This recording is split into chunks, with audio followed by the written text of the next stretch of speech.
Pithapuram వర్మని zero చేసేసాం అని మంత్రి నారాయణ చేసిన కామెంట్స్ చాలా కలకలం రేపాయి.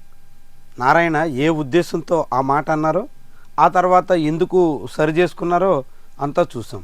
వర్మ నారాయణ మధ్య సర్దుబాటు కోసం కొంత ప్రయత్నాలు జరిగాయి. ఇదంతా పై కనిపిస్తున్నటువంటి వ్యవహారం. కానీ వర్మ నిజంగానే జీరో అయిపోతున్నారా అనే అభిప్రాయం కలుగుతోంది. పిఠాపురంలో వర్మ పునాది కోల్పోతున్నట్టు కనిపిస్తోంది. రాను రాను వర్మకి చాలామంది నేతలు హ్యాండ్ ఇచ్చే ప్రయత్నంలో ఉన్నట్టుగా స్పష్టమవుతోంది. పిఠాపురం వర్మ మీద ఆశలు సన్నగిల్లడంతో ఆయన సన్నిహితులు కూడా ఒక్కొక్కరుగా జారిపోతున్నట్టు చాలామందే భావిస్తున్నారు. ఇటీవల కాలంలో వర్మకి అత్యంత సన్నిహితులైన కొందరు నేతలు తెలుగుదేశం పార్టీకి బై చెప్పేసి జనసేన గూటిలో చేరిపోతున్నారు. తంగెళ్ళ ఉదయ శ్రీనివాస్ శిబిరం చెంతకు వెళ్ళిపోతున్నారు. వర్మను నమ్ముకుంటే తమ భౌతవ్యం ఏమవుతుందో అనే ఆందోళనతో ఉన్న చాలామంది కీలక టీడీపీ నేతలు సైతం ఇప్పుడు కాడొదిలేస్తున్నటువంటి తీరు ఆసక్తిగా కనిపిస్తోంది. ఇక్కడే నిజంగా నారాయణ మాటలు ఆచరణలోకి వస్తున్నాయా అనే అభిప్రాయం కలుగుతుంది. నిజానికి వర్మకి ఎమ్మెల్యే టికెట్ వస్తుందని తెలుగుదేశం పార్టీ శ్రేణులు గట్టిగా ఆశించాయి. అందుకే వర్మకి టికెట్ రావట్లేదు అని తెలియగానే చాలా పెద్ద స్థాయిలో ఆగ్రహం వ్యక్తం చేశాయి. ఆ తర్వాత ఎమ్మెల్యే టికెట్ చేజారిన ఎమ్మెల్సీ అయినా వస్తుంది అని టీడీపీ పిఠాపురం నేతలంతా ఆశించారు. కానీ వర్మకి ఇప్పుడు ఎమ్మెల్సీ టికెట్ కూడా దక్కే అవకాశం లేదు అనే అభిప్రాయం బలపడుతోంది. జనసేన పార్టీ అధినేతకు కష్టంగా మారే నిర్ణయం ఏది? తెలుగుదేశం పార్టీ అధినేత తీసుకునే అవకాశం లేకపోవడమే అందుకు ప్రధాన కారణం. పిఠాపురంలో మరొక అధికార కేంద్రం తయారు కావడానికి పవన్ కళ్యాణ్ ససేమిరా అనడంతో చంద్రబాబు వర్మని పక్కన పెట్టక తప్పని పరిస్థితి వస్తుంది.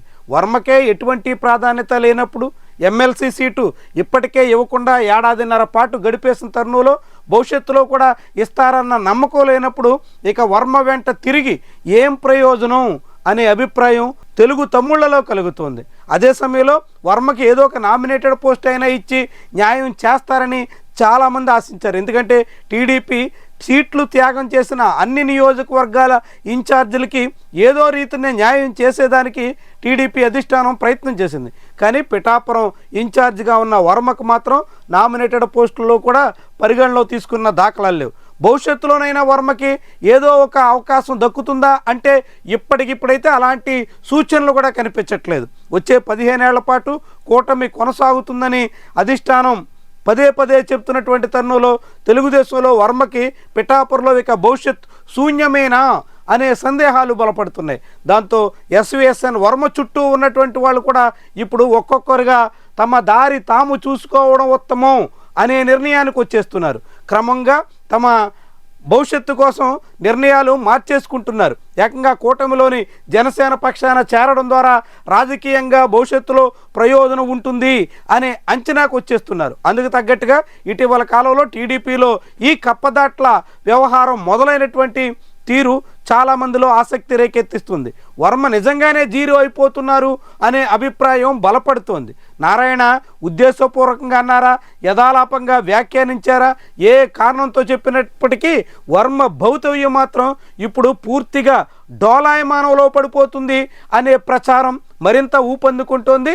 ఆ క్రమంలోనే ఆయనకు నమ్మిన బట్టు లాంటి నేతలు కూడా చాలా కాలం పాటు టీడీపీ వెంట తిరిగినటువంటి వాళ్ళు కూడా, విపక్షంలో ఉండగా టీడీపీని అంటిపెట్టుకుని సాగినటువంటి వాళ్ళు కూడా ఇప్పుడు క్రమంగా తమ దారి తాము చూసుకునే పరిస్థితుల్లోకి రావడం అన్నది ఒక ఆసక్తికర పరిణామంగా కనిపిస్తోంది.